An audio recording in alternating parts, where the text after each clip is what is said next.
سلام. تو این ویدیو میخوایم ببینیم که آفرینش حضرت آدم در تورات چگونه روایت شده است و برای آگاهی از داستان آفرینش حضرت آدم به سراغ تورات کنونی می رویم تا ببینیم این ماجرای تاریخی را چگونه با انواع خرافات و مسائل غیر منطقی و حتی کودکانه آمیختند.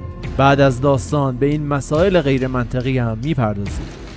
در فصل دوم سفر تکوین شماره 7 تا 25 چنین آمده است: خداوند آدم را آفرید و در شرق عدن در باغی سکونت داد تا آن را باغبانی کند و در میان درختان آن باغ 2 درخت وجود داشت، یک درخت دانستن نیک و بد، یعنی درختی که اگر کسی از میوه آن میخورد عقل و هوش پیدا میکرد و چون آدم نخورده بود خوب و بد را درک نمیکرد، به همین دلیل از برهنه بودن خود و همسرش ابداً شرم نداشت.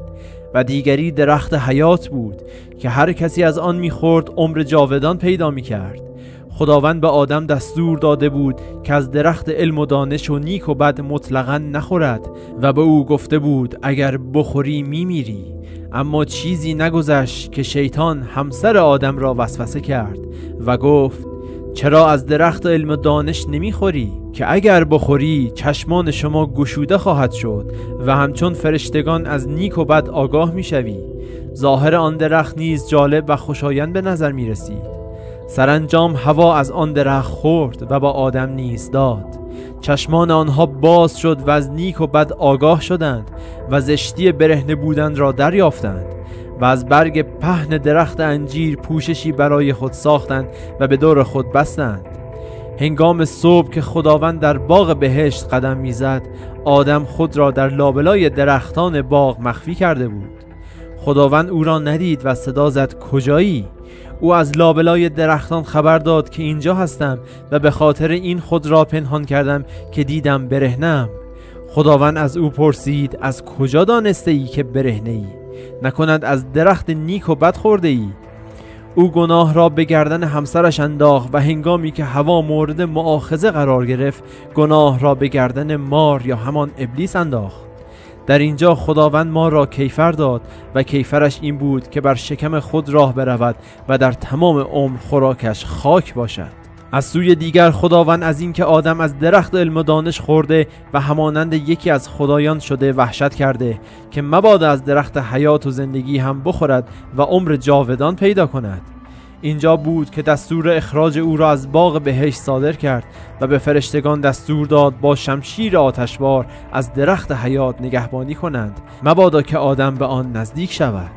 فراموش نکنیم این همان توراتی است که امروز به عنوان کتاب مقدس تمام یهودیان و مسیحیان جهان شمرده می شود و همگی به محتوای آن ایمان دارند و معتقدند در عصر نزول قرآن نیز عیناً در دست یهود و نصاری بوده است. البته ما هرگز معتقد نیستیم که این گونه افسانه های کودکانه و مبتذل در کتاب آسمانی موسی وجود داشته و یا انبیا بعد از او از آن حمایت کردند، ولی به هر حال این افسانه عجیب مطالب فوق‌العاده زننده‌ای درباره خداوند دارد که هر یک از دیگری زننده تر است. از جمله اول تهمت به خدا، آنجا که فرمود اگر از این درخت بخورید میمیرید. دوم نسبت خصاصت به خدا دادن که راضی نبود آدم و حوا از درخت علم و دانش بخورند و آگاه و عاقل گردند و اینکه خدا میخواست آنها در جهل و نادانی بمانند. سوم خداوند اینقدر به آن 2 عقل و دانش نداده بود که زشتی برهنگی خود را درک کنند و این حالت را برای آنها میپسندید. چهارم خداوند دارای جسم است و در باغ قدم میزند و در عین حال از آنچه در اطراف آن میگذرد ناآگاه است، به طوری که آدم و حوا میتوانند از نظر او پنهان شوند که هر یک از اینها کفر است و با مقام الهی هرگز سازگار نیست. پنجم شیطان نسبت به آدم و حوا از خداوند دلسوزتر بود، چرا که راه آگاهی بر نیک و بد را به آنها آموخت و در واقع نه تنها شیطنتی نکرد بلکه آنها را به راه تکامل دعوت نمود و در واقع ما در علوم و دانش‌هایی که داریم مدیون شیطانیم. ششم خداوند آدم و حوا را به جرم عالم شدن از بهشت بیرون کرد، پس بهشت جای جاهلان و نادانها است. هفتم شیطان به جرم خیرخواهی نسبت به آدم ملعون و مطرود دستگاه الهی شد و بی آنکه گناهی کرده باشد مورد مجازات قرار گرفت. همچنین خرافات دیگری مثل اینکه علم و دانش و حیات میوه درختان باغ است یا اینکه خوراک مار همیشه خاک باشد و امثال اینها.